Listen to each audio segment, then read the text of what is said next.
Hello everyone, আমি দিবিয়া। আমার এই রান্নাঘরে আপনাদের সকলকে জানাই আরও একবার স্বাগতম।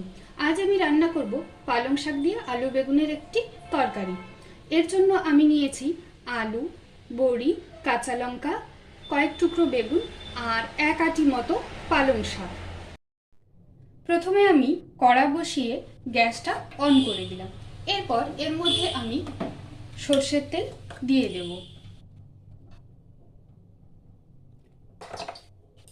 তেলটা গরম হলেই এখন আমি এর মধ্যে বড়িগুলো দিয়ে ভালোভাবে ভেজে নেব।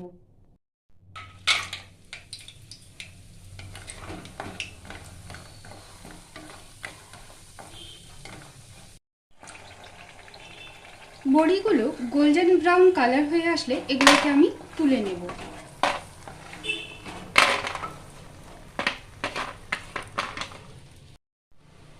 এরপরে আমি বেগুনগুলোকে ভেজে নেব।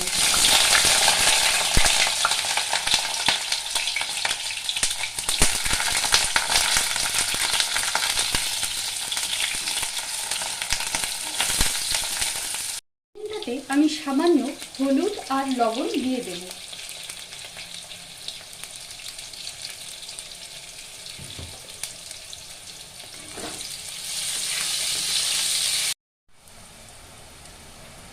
বেগুনটি ভাজা হয়ে গেছে, এবার এটা আমি নামিয়ে নিচ্ছি।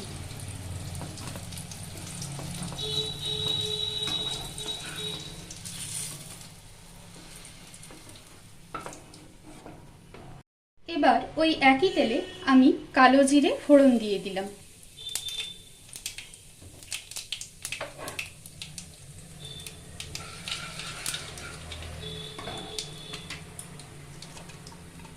এবার এর মধ্যে আমি কেটে রাখা আলুগুলো দিয়ে দিলাম।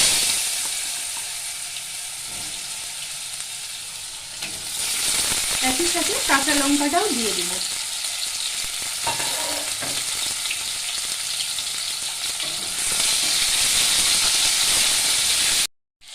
এবার এর মধ্যে আমি পরিমাণ মতো লবণ আর হলুদ দিয়ে দিচ্ছি।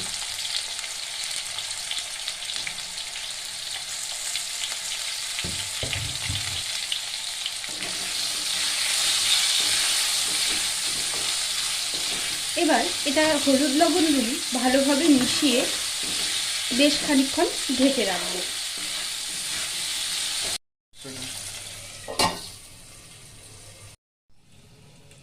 এরপর ঢাকনা তুলে দেখে নেব আলুগুলি ভালোভাবে সেদ্ধ হয়েছে কিনা। হ্যাঁ, আলুটা খুব ভালোভাবে সিদ্ধ হয়ে গেছে। এরপর এর মধ্যে আমি একটু জিরের গুঁড়ো অ্যাড করে দিলাম। তারপর এর মধ্যে আমি ভেজে রাখা বেগুনটা দিয়ে দিচ্ছি।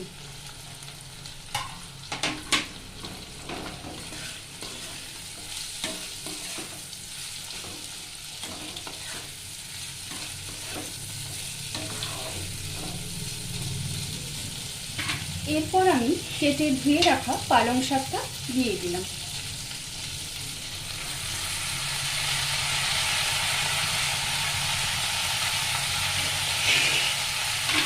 পালং শাকটা দেওয়ার পরে খুব ভালোভাবে মিশিয়ে নিতে হবে। এরপর এর মধ্যে আমি ভেজে রাখা বড়িগুলো দিয়ে দিলাম। বড়িগুলো আমি একটু হাত দিয়ে ক্রাশ করে দিয়েছি।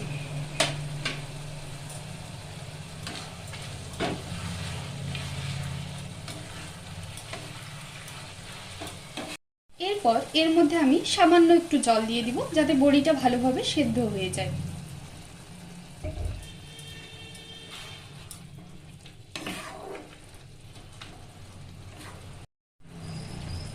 একটু ঢাকা দিয়ে দেব তরকারিটা ফোটা অবধি। এরপর ঢাকনা তুলে নামিয়ে নেব আমার পালং শাকের রসা। Ready to serve.